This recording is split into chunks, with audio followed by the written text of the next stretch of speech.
Voici la traduction en français de l'intégralité du texte fourni. Mensonges et documents falsifiés pour obtenir l'interview avec ma mère.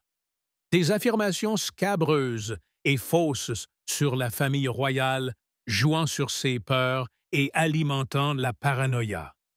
À mon avis, la manière trompeuse dont l'interview a été obtenue a considérablement influencé ce que ma mère a dit.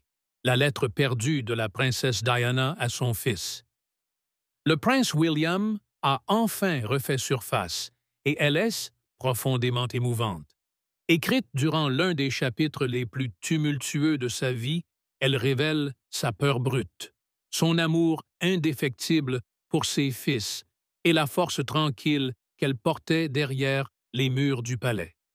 Que voulait Diana que William retienne le plus? Et pourquoi cette lettre continue-t-elle d'émouvoir les gens des décennies plus tard? Plongeons dans la vidéo. Murmure du passé. Il y a quelque chose de hanté et de magnifique dans la manière dont le temps révèle ses secrets, surtout lorsque ces secrets appartiennent à l'une des figures les plus emblématiques du XXe siècle. Pendant des décennies, le nom de la princesse Diana a suscité des émotions puissantes. Admiration, cœur brisé, émerveillement, sa grâce, son empathie inébranlable et ce lien presque magique qu'elle partageait avec les gens à travers le monde lui ont valu le surnom de « princesse du peuple ». Mais, sous les robes de créateurs, les saluts royaux et les projecteurs mondiaux, elle était avant tout une mère. Et pas n'importe quelle mère, mais une mère dont l'amour était féroce, protecteur et profondément humain. Ainsi, lorsqu'une lettre longtemps oubliée, adressée à son fils aîné, le prince William, en refait surface après des années enfouies dans des archives privées, on a eu l'impression que l'histoire frappait doucement à notre porte. Pas d'annonce grandiose, pas de flash info, juste une apparition discrète dans le catalogue d'une maison de vente aux enchères londoniennes. Elle est passée inaperçue au début, mais son poids émotionnel est désormais impossible à ignorer.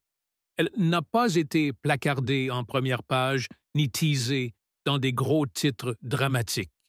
Au lieu de cela, elle reposait tranquillement dans le catalogue d'une maison de vente, juste une ligne parmi d'autres sur le papier, mais une ligne qui portait plus de cœur que la plupart ne pourraient l'imaginer. Parmi une collection de notes et de lettres manuscrites de la princesse Diana, celle-ci se démarquait. Ce n'était pas un communiqué royal officiel soigneusement rédigé par des assistants du palais. C'était quelque chose de brut, de réel et d'indéniablement humain. Les lettres étaient adressées à Violet Collison, une femme qui avait été bien plus qu'une gouvernante pour la famille Spencer. Violet a été témoin de la transformation de Diana d'une jeune fille discrète, naviguant dans la vie aristocratique à l'un des visages les plus reconnus de la planète. Au fil des ans, elle était devenue une confidente de confiance et c'est à elle que Diana confiait ses pensées privées. À travers ses lettres, Diana brossait un tableau de son monde intérieur, souvent caché au regard des médias. Une lettre datée du 8 juillet 1981 captura Diana quelques semaines avant son mariage avec le prince Charles. Alors que le monde l'imaginait se prélassant dans une félicité royale, ses mots racontaient une histoire plus ancrée. Elle décrivait la ruée chaotique des préparatifs de dernière minute, tout le monde courant dans tous les sens pour tout arranger. Mais au milieu de cette frénésie, la future mariée gardait son sang-froid, restant calme. C'était un aperçu de son calme, au cœur de la tempête, une force tranquille qui allait la définir. Ce ton joueur presque espiègle reflétait la Diana que le public adorait. Gracieuse mais terre à terre, royale mais accessible. Mais avec le temps, les lettres ont évolué. L'éclat d'un mariage de conte de fées s'est estompé, remplacé par des émotions plus complexes. Les mots de Diana sont devenus plus lourds, plus réfléchis. La frustration a commencé à s'infiltrer. Frustration face aux attentes royales, au poids émotionnel de son rôle et à la lumière constante des projecteurs. Et pourtant, à travers tout cela, un thème n'a jamais vacillé, son amour indéfectible pour William et Harry. Dans ses lettres, Diana ne jouait pas le rôle d'une icône royale. Elle était avant tout une mère. Ses pensées tournaient autour du bonheur de ses enfants, de leur croissance et de leur bien-être émotionnel. Elle s'inquiétait pour leur avenir, non pas en termes de titres ou d'image publique, mais de savoir s'ils grandiraient pour être gentils, empathiques et résilients. Elle aspirait à les protéger de la froideur de la politique du palais, à les élever avec la chaleur qu'elle ressentait souvent absente de sa propre vie. Contrairement aux déclarations publiques et aux interviews parfois empreintes de formalité, ces notes manuscrites étaient sans filtre, spontanées et profondément personnelles. Elle se donnait une voix à une femme qui portait tout cela tout en protégeant farouchement l'humanité de ses enfants. Le monde la voyait sourire devant les caméras, marcher à travers des champs de mines, tenir les mains des malades et des solitaires. Mais dans ses lettres, elle était juste « maman », écrivant pour s'assurer que ses fils savaient qu'ils étaient profondément aimés. La lettre qui a arrêté le temps. La lettre à William était plus que des mots sur une page. C'était une capsule temporelle d'une mère qui savait peut-être trop bien à quel point la vie pouvait être fragile. Sa voix dans cette lettre était prophétique, empreinte d'une tendresse, empreinte de savoir qui rend le message encore plus poignant aujourd'hui. Elle ne donnait pas de leçons ni d'instructions. Au lieu de cela, elle partageait des sentiments des peurs et l'espoir discret que William s'accroche aux valeurs qui lui étaient chères, la gentillesse, la compassion et le courage. Alors que le monde voyait Diana en photo et en interview, ses lettres privées montraient la version d'elle qui comptait le plus. Pas l'icône, mais la femme derrière la couronne. Une femme dont le souhait le plus profond n'était pas la gloire mondiale, mais d'être rappelée par ses fils comme quelqu'un qui les aimait sans limite. À l'intérieur des murs de Kensington Palace, un petit geste capturait tout un monde d'émotions. Datée du 21 juin 1989, une lettre manuscrite révélait non seulement la gentillesse de Diana, mais aussi son attention profonde et empreinte de cœur pour les personnes qui touchaient la vie de son fils. Écrite sur le papier à en-tête officielle du palais et adressée au sergent George Plum du Special Escort Group, la note le remerciait d'avoir organisé une démonstration de moto pour le 7e anniversaire du prince William. Elle était chaleureuse, personnelle et empreinte d'une gratitude sincère. Diana lui disait combien de joie le spectacle avait apporté à tous les enfants et à leur maman ce jour-là. Mais ce qui rendait la lettre encore plus touchante, ce n'était pas seulement les mots de Diana. Au bas de la page, à côté de sa signature élégante, se trouvaient 2 ensembles de gribouillis maladroits. William et Harry avaient ajouté leur propre petite signature. C'était le genre de moment que la plupart des gens auraient négligé. Une écriture brouillonne de jeunes garçons sur un papier à en-tête officielle.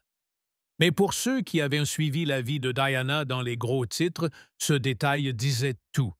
C'était un aperçu bref mais magnifique d'un moment de joie familiale, un moment qui semblait rafraîchissant de normalité au milieu de l'attention publique constante. Alors que les générations précédentes de royaux avaient été élevées à distance par des gouvernantes et des nounous, Diana refusait de suivre ce modèle. Elle voulait plus que de simples héritiers royaux. Elle voulait des garçons qui riaient fort, se griffaient les genoux et savaient ce que signifiait vivre au-delà des cordons de velours et du protocole royal. Diana comprenait le poids des titres de son fils, mais elle était déterminée à ce que ces titres ne définissent pas leur enfance. Selon Ken Wharf, son ancien garde du corps royal Diana, ne se contentait pas de parler de changement, elle agissait. Elle emmenait William et Harry dans des sorties spontanées dans des parcs d'attractions. Ils mangeaient de la restauration rapide dans des chaînes de restaurants, commandaient leurs propres repas et s'asseyaient parmi d'autres enfants sans paparazzi en vue. Diana insistait même pour prendre le bus public avec eux, non pas pour faire les gros titres, mais pour montrer à ses fils comment les gens ordinaires vivaient, se déplaçaient et interagissaient. Ce n'étaient pas des sorties mises en scène ou des séances photos planifiées. C'était des expériences quotidiennes que la plupart des enfants royaux n'avaient jamais eues. Et Diana les faisait arriver avec un but. Elle voulait que ses fils comprennent la joie, l'inconfort, le bruit et l'excitation des choses ordinaires. Pour elle, ce n'était pas de la rébellion. C'était la maternité bien faite. Diana n'était pas satisfaite de laisser William et Harry grandir derrière des portes de palais polies, entourées de valets et de formalités. Elle croyait que naître royal ne devait pas signifier être déconnecté de la vraie vie, alors elle s'assurait que ses fils en fassent l'expérience. Elle les emmenait dans des sorties où ils pouvaient rencontrer des gens ordinaires. Ces moments pouvaient sembler petits à l'époque. Une lettre de remerciement, un voyage chez McDonald's, un trajet en bus à travers la ville. Mais ensemble, ils brossaient le portrait d'une femme qui redessinait discrètement la manière dont la royauté élevait ses futurs membres. Elle ne voulait pas que ses fils vivent dans une bulle. Elle voulait qu'ils voient le monde tel qu'il était vraiment, dans toutes ses imperfections et ses merveilles. Et cette décision discrète, inscrite dans ses actions et scellée par l'encre et les gribouillis sur le papier du palais, parlait plus fort que n'importe quelle conférence de presse. En dehors des protocoles rigides de la royauté, la princesse Diana réécrivait discrètement le manuel sur ce que signifiait élever un enfant royal, non pas par de grands discours ou des déclarations publiques, mais par des choix simples et intentionnels qui sortaient mettre ses fils de leur bulle dorée et les plaçaient même brièvement dans le monde réel. Mais Diana n'était pas imprudente. Tout en poussant pour la normalité, elle était tout aussi protectrice. Elle comprenait mieux que quiconque l'intensité brutale de l'attention des médias et elle savait ce que cela pouvait faire à un enfant. Pour garder son fils en sécurité, elle travaillait en étroite collaboration avec les officiels du palais pour organiser des séances photos contrôlées. Celles-ci permettaient au public de voir des moments importants, comme leur premier jour d'école ou des clichés de vacances, mais elles étaient soigneusement orchestrées. L'idée était simple, offrir juste assez à la presse pour que les garçons puissent avoir un peu d'intimité en retour. Équilibrer la vie royale et la vraie vie. L'équilibre de Diana était délicat mais intentionnel. Elle ne voulait pas que ses fils grandissent ignorants de leur position, mais elle ne voulait pas non plus qu'ils en soient engloutis. Son approche était en partie stratégique, en partie une question de survie. Andrew Morton, dans Diana, Her True Story, a mis en lumière à quel point la présence des médias pesait lourdement sur elle. Elle avait vécu sous ce regard elle-même, et elle ne voulait pas que ses enfants grandissent en se sentant traqués. Ses lettres, en particulier celles concernant William, n'étaient ni pas de simples mises à jour d'une mère à un membre du personnel. Elles se lisaient comme des capsules temporelles émotionnelles, de petites fenêtres sur son monde en tant que parent naviguant dans une vie à la fois privilégiée et douloureusement publique. Dans ces mots, il y avait de la fierté, mais aussi de l'inquiétude. Il y avait de l'amour, mais aussi de l'urgence. Elle préparait William pour la couronne, mais essayait aussi de retarder aussi longtemps qu'elle le pouvait le prix qui venaient avec. Lorsque les lettres manuscrites de Diana ont refait surface lors d'une vente aux enchères en 2004, le prince William n'était plus le petit garçon aux yeux écarquillés que le monde avait connu.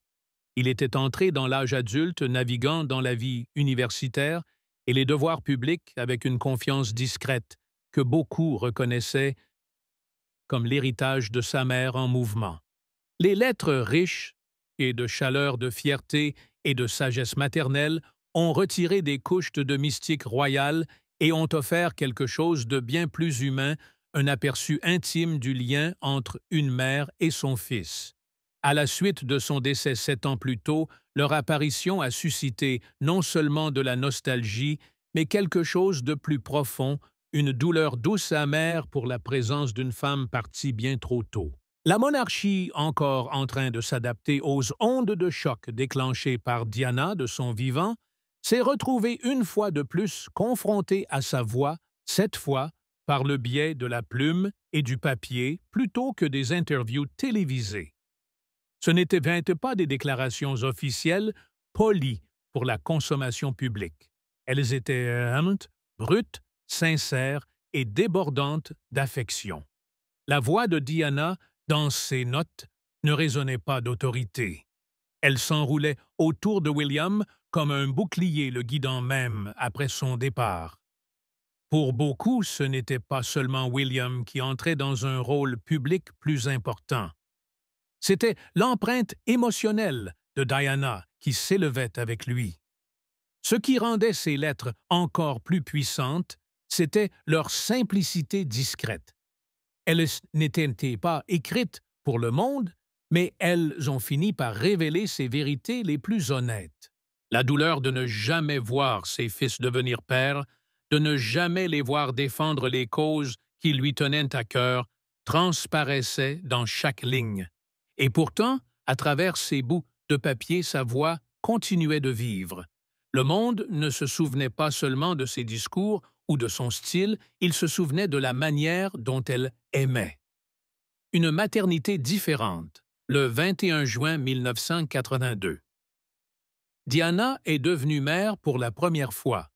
Elle n'avait que 20 ans naviguant dans une vie royale à laquelle elle n'avait jamais pleinement adhéré. Mais lorsqu'elle a tenu le prince William pour la première fois, quelque chose a changé. La maternité ne l'a pas seulement adoucie, elle l'a transformée. Contrairement aux femmes royales avant elle, elle ne voulait pas confier ses enfants à une flotte de nounous ou suivre des traditions dépassées. Elle voulait être là à chaque moment, à chaque étape, à chaque partie désordonnée et magique de cette expérience. Elle a fait des choix qui ont fait hausser les sourcils dans le palais. Elle a allaité William, ce qui n'était pas courant dans les cercles royaux depuis des générations. Elle a choisi son prénom elle-même, ignorant les attentes du palais. Et lorsque le prince Charles a dû se rendre en Australie, peu après la naissance de William, la famille royale a supposé que Diana resterait en arrière, comme le dictait le protocole. Elle ne l'a pas fait. Elle a fait ses valises, a pris son bébé et est partie avec lui envoyant un message discret, mais ferme. Aucun devoir royal ne passerait jamais avant le fait d'être mère. Diana ne voulait pas être une présence distante dans la vie de ses enfants. Elle voulait être la constante, le câlin. Après une longue journée, la voix de la raison, le refuge au milieu du chaos royal. Ses choix n'étaient pas toujours bruyants, mais ils étaient intentionnels, et dans chacun d'eux, elle redessinait ce que la maternité royale pouvait être. À mesure que le prince William grandissait, Diana refusait de se conformer au moule royal. Elle ne suivait pas le script transmis par les générations précédentes. Elle l'a réécrit. Au lieu d'isoler son fils avec des tuteurs privés à l'intérieur des murs du palais, elle l'a inscrit dans une école maternelle locale à 2 pas de Kensington Palace. Pour le monde extérieur, cela ressemblait à un acte simple, une mère accompagnant son enfant à l'école. Mais pour la famille royale, c'était révolutionnaire. Les parents et les badauds étaient été souvent pris au dépourvu regardant la princesse de Galles faire le trajet scolaire comme n'importe qui d'autre. Pas de convoi de nounous, ni de protocoles exagérés, juste Diana tenant la main de son fils comme n'importe quelle mère fière. Diana ne voulait pas seulement que ses enfants grandissent avec des manières polies et des chaussures cirées. Elle voulait qu'ils grandissent ancrés. Elle était déterminée à élever William et Harry avec des expériences qui ressemblaient le plus à la vraie vie qu'à une brochure royale. Les banquets et les visites d'État feraient éventuellement partie de leur vie, mais cela pouvait attendre. Pour l'instant, elle voulait qu'ils profitent du genre d'enfance insouciante que les enfants, en dehors des murs du palais, avaient sans y penser à deux fois. Diana voulait que ces garçons marchent aux côtés des gens qu'ils représenteraient un jour et non qu'ils planent au-dessus d'eux. Il y avait une méthode dans tout cela. Ces sorties étaient des moments d'éducation soigneusement pensés. Son ancien officier de protection, Ken Wharf, se souvenait comment elle planifiait chaque détail à la perfection. Elle choisissait les heures les plus calmes, gardait la sécurité au minimum et parfois même se glissait dans des déguisements simples pour éviter d'attirer l'attention. Elle ne donnait pas seulement une pause à ses fils de la vie royale. Elle leur montrait comment le monde fonctionnait vraiment. Diana croyait que le vrai leadership venait de la compréhension des gens, et cela signifiait voir la vie à travers plus que les fenêtres du palais. Elle voulait que William et Harry sachent ce que signifiait vivre sans privilèges, rencontrer ceux qui luttaient et restaient debout malgré tout. Et elle ne s'arrêtait pas aux sorties publiques. Elle apportait cette même vision dans son travail caritatif. La réalité au-delà des portes du palais, un moment qui s'est démarqué, fut lorsqu'elle a emmené William à Centrepoint, une association caritative londonienne axée sur l'aide aux jeunes sans-abri. Ce n'était pas juste une occasion de photo.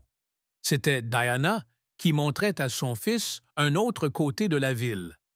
Un côté rempli d'adolescents sans famille, sans stabilité et souvent sans espoir. Pour elle, c'était plus qu'une éducation. C'était une construction de caractère. Elle ne voulait pas que ses fils héritent de titres sans comprendre la responsabilité qui allait avec. La compassion n'était pas optionnelle. C'était une partie du travail. Et Diana, plus que quiconque, comprenait à quel point une couronne pouvait éloigner quelqu'un des gens qu'il était censé servir. Alors elle a comblé cet écart elle-même. Ce n'était pas une princesse qui jouait à la maison. C'était une mère en mission. Son amour pour ses fils, son refus de suivre des attentes dépassées et son dévouement incessant à les élever avec cœur plutôt qu'avec hiérarchie sont devenus sa rébellion discrète. Et si quelqu'un se demande encore à quel point elle était proche de William et Harry, c'est qu'il n'a probablement pas prêté attention. Au début des années 1990, son mariage avec le prince Charles était passé d'un conte de fées à un feuilleton pour tabloïd. La presse se régalait de chaque détail et l'image soigneusement contrôlée de la famille royale commençait à se fissurer. Mais alors que le palais sombrait dans le chaos et que les caméras s'agglutinaient comme des vautours, Diana s'accrochait à quelque chose de bien plus précieux que les titres. Ses fils William et Harry n'étaient pas seulement ses enfants. Ils étaient nés son refuge, son but et sa responsabilité la plus importante. Sa parentalité n'était pas passive, elle était précise. Elle a soigneusement choisi l'école Weatherby et plus tard Ludgrove, non pas seulement pour leurs programmes académiques, mais parce qu'ils offraient un espace bienveillant où ces garçons pouvaient respirer loin des projecteurs royaux. Diana ne se contentait pas de les déposer aux portes. Elle travaillait en étroite collaboration avec le personnel de l'école, s'assurant qu'ils comprenaient ce dont les garçons avaient besoin, non pas en tant que princes, mais en tant qu'enfants, traversant une rupture familiale publique. Lorsque sa séparation d'avec Charles est devenue officielle en 1992, les choses ne se sont pas exactement calmées. La presse rôdait, le public spéculait, et les murmures du palais se transformaient en rugissements, mais Diana tenait bon. Elle se montrait présente. Aux journées sportives, elle se tenait parmi les parents. Aux événements scolaires, elle applaudissait le plus fort. Elle écrivait même des notes de remerciements personnels aux enseignants et au personnel, non pas parce qu'elle y était obligée, mais parce qu'elle le pensait. Beaucoup de ces notes manuscrites réapparaissent encore et marre aujourd'hui dans les ventes aux enchères. De petits rappels tachés d'encre d'une mère qui ne laissait jamais son titre royal se mettre en travers de quelque chose d'aussi simple et sacré que d'être là pour ses enfants. En 1995, la défiance discrète de Diana s'est transformée en rugissement lorsqu'elle s'est assise avec le journaliste Martin Bashir. Plus de 22 millions de personnes ont regardé alors qu'elle écartait le rideau royal. L'interview a été un moment sismique dans la monarchie moderne, une princesse disant sa vérité, même si cela ébranlait les murs du palais. Mais même dans cette heure brute et vulnérable, le message de Diana restait stable. Son attention ne s'est jamais éloignée de William et Harry. Elle a parlé de les élever avec gentillesse, amour et force émotionnelle. Elle a clairement dit qu'elle n'élevait pas de futurs rois avec des cols raides et des cœurs froids. Elle élevait des hommes qui dirigeraient avec empathie. Pour elle, l'intelligence émotionnelle était un équipement de survie pour une vie sous le regard du public. Quand le monde l'a repoussée, après cette interview, la reine Élisabeth II a poussé pour un divorce. C'était la manière de la monarchie de mettre un couvercle sur le chaos. Selon le ancien majordome de Diana Paul Burrell, elle était dévastée. Elle se sentait réduite au silence, mise de côté, et écarter sa voix s'évanouissant derrière les murs du palais. Et pourtant, elle n'a pas craqué. Même alors que la machine royale s'efforçait d'effacer son influence, Diana trouvait de la force dans le lien qui ne lui a jamais fait défaut ses fils. William et Harry n'étaient pas seulement sa famille, ils étaient son ancre, sa boussole, la seule chose qui lui rappelait qui elle était quand tout le reste essayait de lui dire le contraire. En fin de compte, la vraie couronne que portait Diana n'était pas faite de bijoux. C'était la confiance de deux garçons qui savaient, sans l'ombre d'un doute, que leur mère les choisissait à chaque fois. Après la finalisation de son divorce le 28 août 1996, Diana ne s'est pas simplement éloignée d'un mariage. Elle s'est détachée des derniers fils qui la reliaient aux conventions royales. À l'époque, William n'avait que 10 ans et Harry seulement 8, deux jeunes garçons, qui avaient un an plus que jamais besoin d'un sentiment de stabilité. Alors que le mariage de leurs parents se désintégrait sous le regard implacable du public, Diana est intervenue avec une détermination farouche pour les protéger du chaos. Elle a pris en charge leur quotidien, restant étroitement impliquée dans leur routine scolaire, s'assurant qu'ils aient un semblant de normalité le week-end et veillant toujours à ce que leur bien-être émotionnel passe en premier. Les fissures dans son mariage devenaient impossibles à ignorer, et pourtant, l'attention de Diana restait inébranlable ses fils. Avec le divorce est venue la perte de son titre, Son Altesse royale. C'était une formalité sur le papier, mais pour Diana, cela coupait bien plus profondément. Ce n'était pas une question de statut ou de cérémonie, c'était personnel. Sans ce titre, le protocole royal dictait qu'un jour, elle devrait faire la révérence à ses propres fils. Le symbolisme de cela, devoir s'incliner devant les enfants même auxquels elle avait consacré sa vie, piquait plus que n'importe quel gros titre. Lorsqu'elle s'est ouverte de cette douleur à William, sa réponse a été discrète mais puissante. Le jeune garçon de 14 ans lui aurait dit de ne pas s'inquiéter, ajoutant qu'un jour, lorsqu'il deviendrait roi, il lui rendrait son titre. Que ces mots aient été prononcés exactement ainsi ou non, le sentiment a longtemps perduré dans la mémoire publique. C'était un moment qui résumait leur relation, une loyauté tacite, un amour mutuel féroce et une sorte d'intelligence émotionnelle qui allait au-delà de leurs âges. Avec ses devoirs royaux derrière elle, Diana a tourné toute son attention vers les causes qui lui tenaient vraiment à cœur. Ce n'était plus une question de cocher des engagements royaux sur un calendrier. C'était une question de conviction personnelle. Elle a défendu des causes comme les sans-abri, la sensibilisation au VIH et la campagne internationale pour interdire les mines antipersonnelles, non pas parce qu'elles étaient à la mode ou attendues, mais parce qu'elles reflétaient ses valeurs et le type de monde qu'elle espérait pour ses fils. Diana n'avait pas besoin d'une couronne pour faire changer les choses. En fait, elle était sans doute plus impactante sans elle.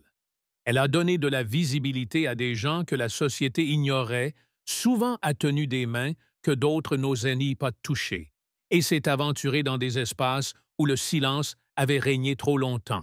Et à travers tout cela, son amour pour William et Harry restait sa boussole. Même en se distanciant de la vie publique, elle n'a jamais cessé d'écrire. Des lettres à des amis, des notes de remerciements au personnel des messages, à ses soutiens, chacune écrite à la main, chacune empreinte de chaleur. Et presque sans exception, ces lettres mentionnaient un de ses garçons. Elle décrivait la nature réfléchie de William, l'énergie sauvage de Harry et ses espoirs profonds pour les hommes qu'ils deviendraient. Ces mots portaient même plus que de l'affection. Ils portaient de l'intention. Elle s'inquiétait de la manière dont le monde les traiterait, non pas seulement en tant que royaux, mais en tant que jeunes hommes sous pression pour être plus que humains. Elle espérait qu'ils grandiraient avec des valeurs solides, le courage de dire ce qu'ils pensaient et la force de tracer leur propre chemin. Diana comprenait qu'elle ne pouvait pas les protéger de toutes les tempêtes, mais elle pouvait s'assurer qu'ils ne feraient jamais face à ces tempêtes sans savoir qui ils étaient ou aimés. L'effondrement d'un mariage royal. Sa séparation officielle d'avec Charles en 1996 avait déjà marqué un tournant dans sa vie. Alors que le monde regardait son mariage avec le prince Charles se désintégrer, Diana a commencé à s'ouvrir sur ses propres luttes. L'un des moments les plus choquants est survenu le 29 juin 1994, lorsque Charles a admis publiquement dans une émission nationale qu'il avait été infidèle pendant leur mariage. L'annonce a envoyé des ondes de choc à travers la famille royale, mais ce n'était pas la seule révélation qui allait suivre dans les mois à venir. Moins d'un an plus tard, Diana aurait son propre moment de vérité. Le 20 novembre 1995, elle s'est assise pour l'interview désormais tristement célèbre de BBC Panorama. Pendant 38 minutes, Diana n'a pas retenu ses coups. Elle a parlé franchement des immenses pressions de la vie royale des luttes pour sa santé mentale et de la solitude écrasante qui venait avec le fait d'être enfermée dans une cage dorée. Mais peut-être le plus révélateur de tout était ce que Diana a partagé à propos de ses enfants. Pendant l'interview, Diana a exprimé un espoir qui allait au-delà du protocole royal. Elle ne voulait pas que William et Harry grandissent uniquement immergés dans les formalités de la formation royale. Elle voulait qu'ils développent une intelligence émotionnelle, qu'ils comprennent les luttes auxquelles les gens ordinaires étaient confrontés et qu'ils vivent la vie telle qu'elle était vécue par ceux en dehors des murs du palais. Ce souhait qu'ils grandissent avec empathie et compassion a profondément résonné avec le public, touchant une corde sensible d'une manière que peu de moments royaux avaient en fait auparavant. L'interview a été regardée par plus de 22 millions de personnes au Royaume-Uni seulement, et ces mots ont laissé une impression durable. Les révélations de Diana n'étaient pas sans conséquences. Au sein de la famille royale, la réponse a été rapide et décisive. La reine Élisabeth II, après avoir consulté des conseillers clés, y compris l'archevêque de Canterbury et le premier ministre, a envoyé des lettres à Diana et Charles pour les presser d'avancer vers un divorce formel. C'était un signal clair que la monarchie ne pouvait plus ignorer les tensions entre le couple et que les retombées publiques étaient inévitables.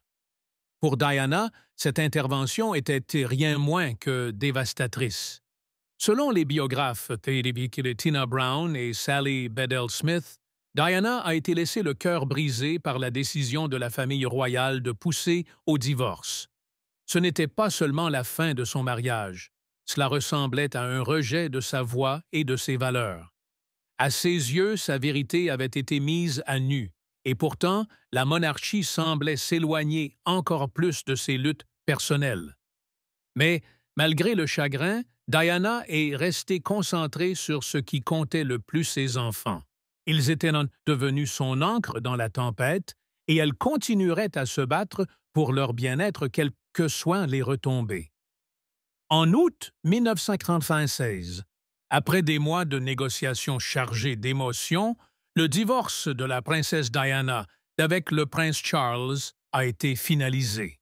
Bien qu'elle ait conservé le titre de princesse de Galles, le style formel de Son Altesse royale lui a été retiré. Ce changement pouvait sembler une petite formalité pour certains, mais pour Diana, cela portait beaucoup plus de poids. Cela symbolisait une coupure définitive des liens avec la famille royale et un rejet permanent de la vie qu'elle avait autrefois connue. L'ancienne majordome de Diana Paul Burrell a révélé plus tard qu'elle avait espéré plus de temps et d'espace, pas une rupture complète avec la vie royale.